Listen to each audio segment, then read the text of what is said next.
This is not Squaw Valley. It's Minnesota's snow-covered Metropolitan Stadium, where last Sunday, one of the NFL's coveted playoff spots was decided. With only 2 weeks remaining, 12 of the 26 teams still had a shot at Super Bowl VI. So today we're bringing you two of the crucial games that last week clinched titles. You'll see the Vikings beat the Lions and the Chiefs cliffhanger over the Raiders. In the winter carnival atmosphere of Minnesota, the mood was anything but festive for the Vikings and Lions. The entire season for each team had come down to this one game. The two teams had met in the season opener, with the Vikings prevailing by only 3 points. Afterwards, Detroit's Joe Schmidt publicly promised that his team would make the playoffs. But all season long, the Lions have been plagued with mistakes. Still, they have the league's leading running attack. The Vikings depend on their defense to stop it, for their offense has been nearly non-existent. Minnesota is one of the few contenders in recent years not to have an established quarterback. Bud Grant has been vacillating between three passers. That the Vikings have lost only 3 games is testament to their great defense. I'm Bob Delaney, and this is the NFL Game of the Week.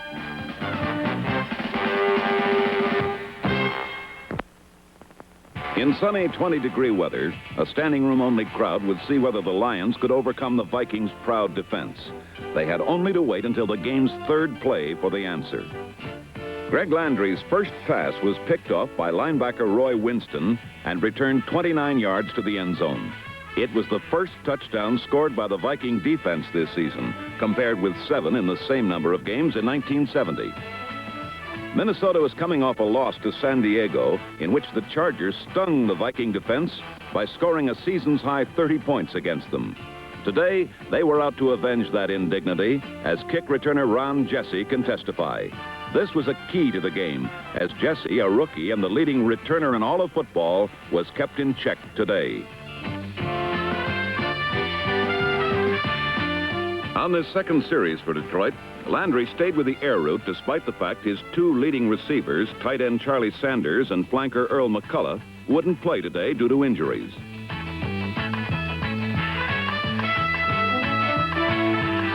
Sanders' replacement was number 87, Big Craig Cotton, who took this pass for a Lion first down on the Minnesota 36. But here, the Lions continued to pass, and the attack stalled. Joe Schmidt called for a field goal attempt on a 4th and 2 situation, and Earl Mann made it from the 35. Minnesota 7, Detroit 3. Until late in the second quarter, neither team could do much on offense. Gary Coazzo started today for Minnesota, and his passing was hampered by the brilliant play of Lem Barney, number 20, who's returned at cornerback after being injured for part of the season. Barney almost single-handedly stopped a Minnesota series and forced a punt. He then gave the ball right back to Minnesota.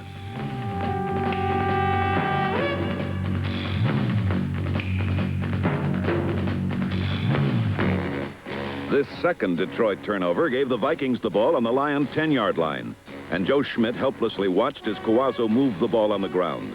With 2 minutes left in the half and the ball resting on the 3, the Lion goal line defense braced itself for a certain run.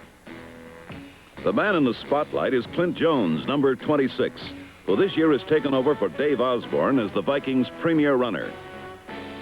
Jones got the call, twisted past several tackles, and just got the ball over the goal line for the touchdown.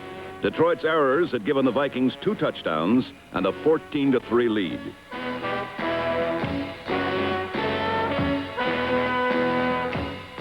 There was less than 2 minutes left in the first half now, and Detroit desperately wanted to get on the board any way it could before the half ended. Landry had to pass, and the Viking defense was waiting for him. After number 22, safety Paul Krause, knocked down one pass, Landry was made to hesitate before the hard-charging front line. But number 88, Alan Page, was called for roughing the passer.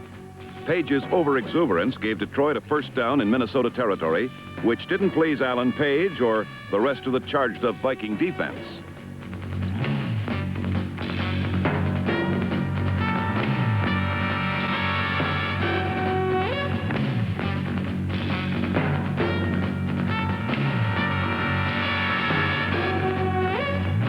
On the very next play, Page got his revenge, and number 88 made certain the official who had called the penalty realized it.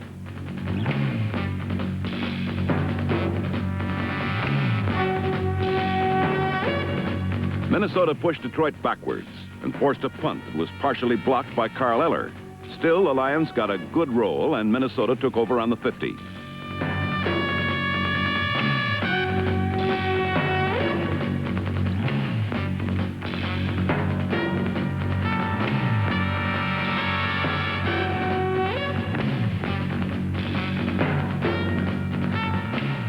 On the next play, Detroit got their first break of the afternoon. Safety Wayne Rasmussen picked a deflected pass off the grass for an interception on the Detroit 36-yard line.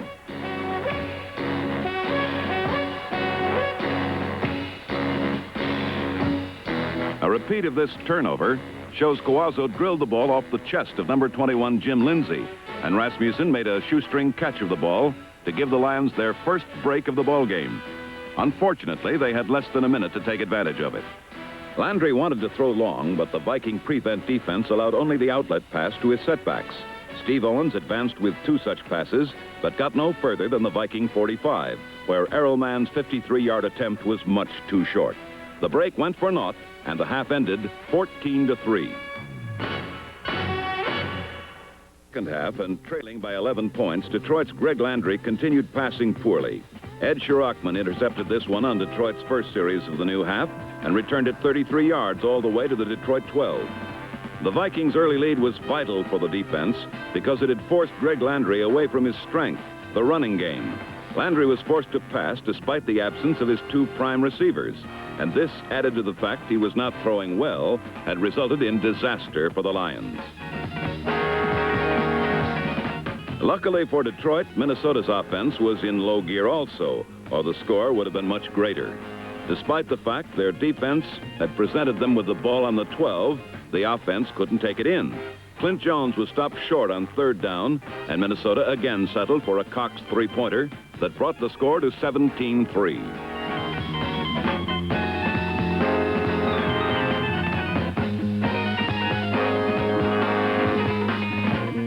On the next series, with Bill Munson now at quarterback, Detroit continued to error. Aldy Taylor hit the line, lost the ball, and the Vikings' Bobby Bryant scooped it up, then lateral to Roy Winston, who raced alone down the left sideline with what appeared to be his second touchdown of the day. It would have put Detroit in a hopeless position.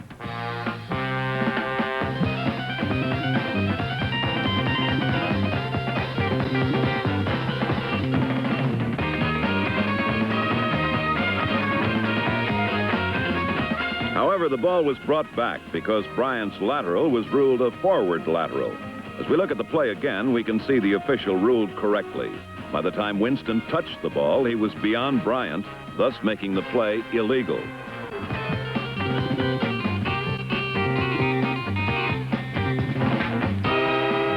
Minnesota didn't have a touchdown, but they did have possession of the ball on the Detroit 43. They didn't have it for long. Gary Coazzo threw to Stu Voigt, who tipped the pass into the arms of Lem Barney at the 45. Barney dodged tacklers all the way to the Minnesota 28, where he met Ed White head-on. Detroit had their second big break of the day, and this time they capitalized on it.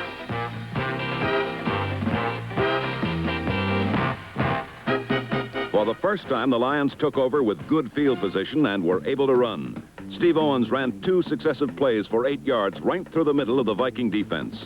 Owens has been the big story for Detroit this season, as he's already set a new Lion record for running and seems a certainty to go over the 1,000-yard mark. Owens' running had brought his team to the 4-yard line, where Bill Munson, off a play fake to Owens, found Larry Walton all alone in the corner of the end zone. The Lions had their first touchdown of the day and were back in the ball game. On the first series of the 4th quarter, Detroit was forced to punt from their end zone. Watch number 88, Alan Page, roar in to block the punt. Page and Doug Sutherland gave chase, but the ball rolled out of the end zone for a safety. Minnesota not only had 2 points, but would get the ball again on a free kick. Once again, their defense had put points on the board, and it performed as a prime offensive weapon. Today, its leader was Alan Page, the former defensive tackle from Notre Dame, possibly playing his finest game in his 5 seasons as a pro.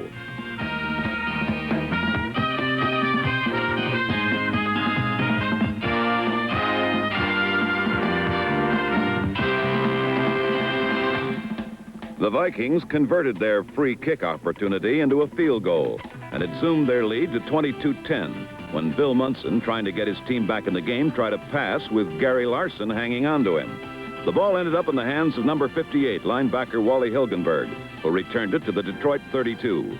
Again, the defense had caused a turnover, this one ending all hopes for the Lions. Another look at this vital play reveals Jim Marshall, number 70, caused Munson to delay his throw, giving Larson time to bore in. With the ball on the enemy 32, Oscar Reed drove straight ahead for 15 yards, one of the longest offensive plays of the day. 3 plays later, Fred Cox tried a field goal from the 15, and watch this one closely, or it's unlikely you'll ever see another play like this one. The kick was blocked, and the ball rolled dead toward the goal line. Watch number 83, Jim Mitchell, throw a block on Mick Tingelhoff. His foot kicked the ball, making it live. None of the Vikings except Jim Lindsay seemed to know what to do.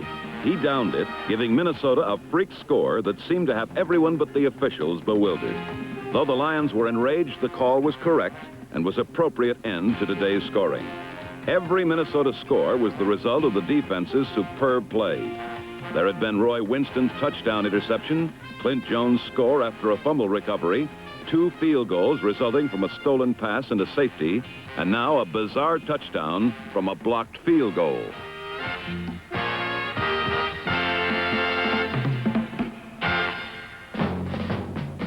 Appropriately, Detroit's last effort, a Munson pass, was negated by the Viking defense.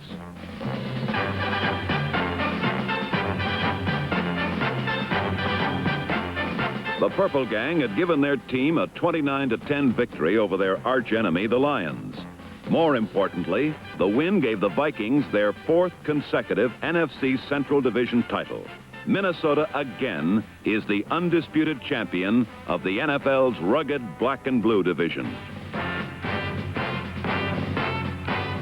For the Lions, it was the end of any playoff chances. They now face a long winter of reevaluation as to why Joe Schmidt's playoff promise didn't come true. To the frozen Midwest, where the Chiefs and the Raiders battled for the best in the AFC West. Kansas City drew first blood in the game. On their first series, the Chiefs had driven deep into Raider territory, only to miss a field goal. Here on their second, Dawson used the same strategy, mixing the run and the pass. Wary of the run, Dawson's play-action fake froze the Raider line, giving him time to pass and giving Otis Taylor time to clear his route in front of the Raiders' safeties. The Big O cantered in with the first of what would be many crucial plays he'd be involved in, and the Chiefs led 7-0. The Chiefs, in fact, dominated the first quarter both on offense and defense. The Raiders figured not to be able to run well against the AFC's second-best rushing defense, and they couldn't. But Darryl LaMonica did figure to be able to get to the Chiefs through the air, if not on the bomb, on short passes to his setbacks, and on medium ones to the AFC's top receiver, Fred Biletnikoff. He had some success on the short ones, but even though he had great protection, he was way off target when he tried for Biletnikoff on the 3rd down play, and Oakland went scoreless in the first quarter. The Chiefs, too, went scoreless the rest of the quarter and were burned badly by a penalty that nullified this typical Dawson to Taylor explosion.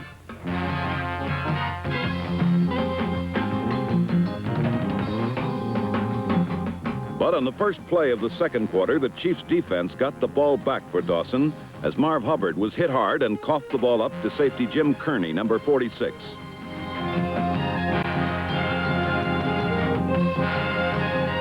It was the game's first turnover, and the Chiefs did not waste it as they added a Jan Stenerud field goal here to make it 10-0.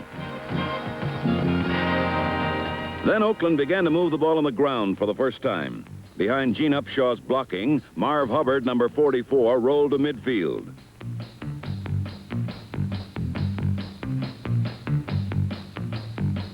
Hubbard's great success this season has caused some Chief fans to dub the big back with a less than affectionate nickname. But here, Mother Hubbard's cupboard went bare. Led by Big Buck Buchanan and Marv Upshaw, The Chiefs line poured in on LaMonica on a third down play and forced the Raiders general to take cover. The Raiders had to punt again. So far, they had 3 punts and a fumble in 4 tries.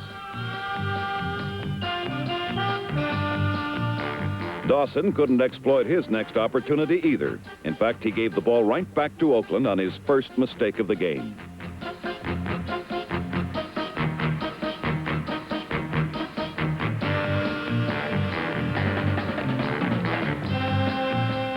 Nehemiah Wilson's theft set the Raiders up deep in Chiefs territory.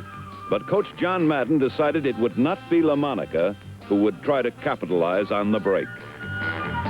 So the old man came in, Father Time, number 16, George Blanda. And sure enough, Blanda had a few miracles left in his 44-year-old pockets as he quickly took the Raiders in for a score. He didn't try to force anything long, hitting on quick shots to Bolitnikoff. And from the one, he gave to Hubbard, and Oakland was finally on the board late in the first half, trailing 10-7.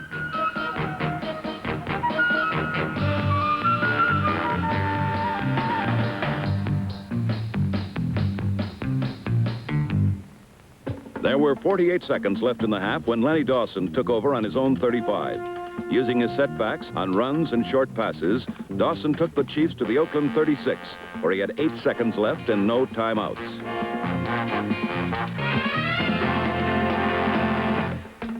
Here, the Raiders suffered a lapse. Figuring Dawson's receiver would quickly step out, they didn't go for the tackle, and Dennis Homan shot down the sideline and almost went in.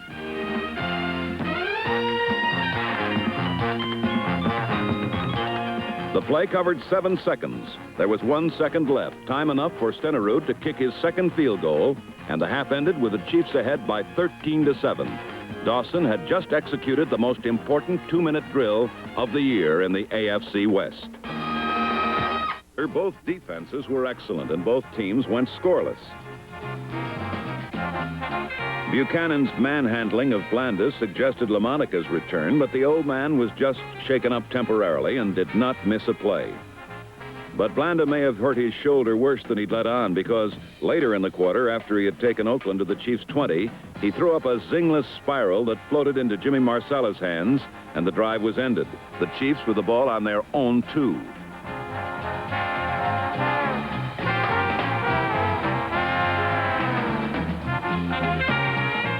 From here, Big Ben Davidson did his jumping swan dive impression to avoid a roughing call. That he did, but Dawson completed the pass anyway. However, the Chiefs bogged down and had to punt, and the Raiders' Gerald Irons blocked it. When it was finally recovered, the Raiders had their biggest break of the game on the Chiefs' 26.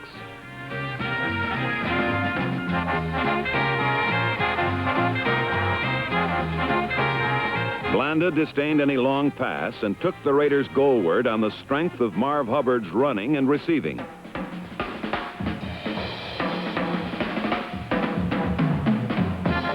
On the first play of the final period, Blanda shrewdly threw the ball as soon as he saw Rod Sherman collide with Johnny Robinson and got an interference call and a 1st and goal at the 1.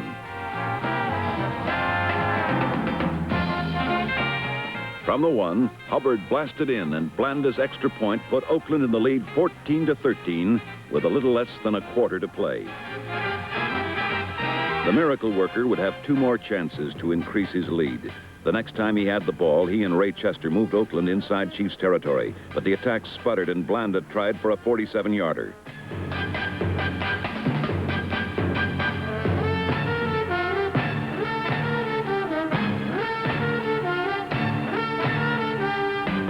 Blanda gives you the result. It was still 14-13 Oakland. 3 plays later, Blanda had the ball again due to an Oakland interception, but again the Chiefs denied him any penetration once inside the 30. So on 4th down, Blanda tried from 37, but his kick was blocked. Twice within a minute, the Raiders had opportunities to increase their lead to at least 4, and twice they had blown it.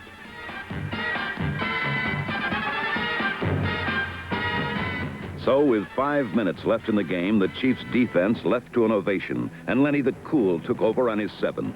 He was immediately faced with a 3rd and 10, so the Iceman threw it right to Icebox number 89, and the Big O got the first down.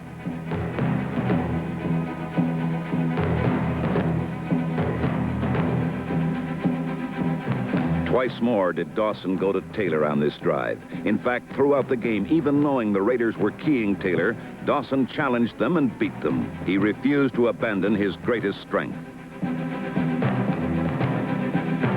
But the Big O's biggest catch was the one he never made.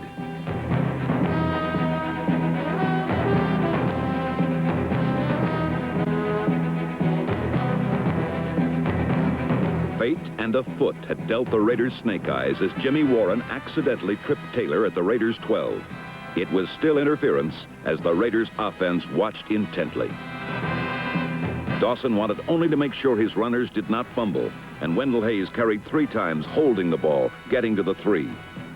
It was now 4th and inches on the 3, and Dan Connors discussed the strategy with Coach Madden. Meanwhile, Hank Stram had decided to play it safe, to go for the field goal. The Raiders' only hope was to block it. But it never happened. On the frozen Kansas City field, another Iceman had kicked the Chiefs into a 16-14 lead. Hank Stram has called Stenerud the most important man on the Chiefs, and he'd come through again. Now, with a minute and a half, the story of the rest of the game was written on Dan Connors' face as he watched the Miracle Man run out of miracles. With one last down, the Chiefs' reactions told the same story from the other side, and there was no doubt about the result.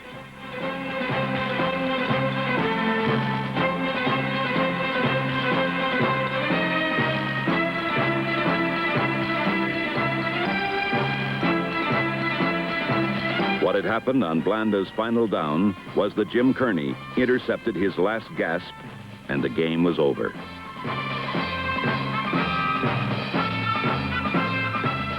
So the Raider dynasty was through, at least this year, as they were eliminated from the playoffs with this loss. 8 out of the last 9 times these two teams have met, first place has been at stake in their division or conference. And it's the first time since '66 that the Chiefs have wound up number 1. They did it as they've done most of their victories this season, with an aggressive defense, a Norwegian with a golden foot, and 2 of the coolest performers to ever play the game, Dawson and Taylor. It's a combination that may take them back to 1966, to the Super Bowl.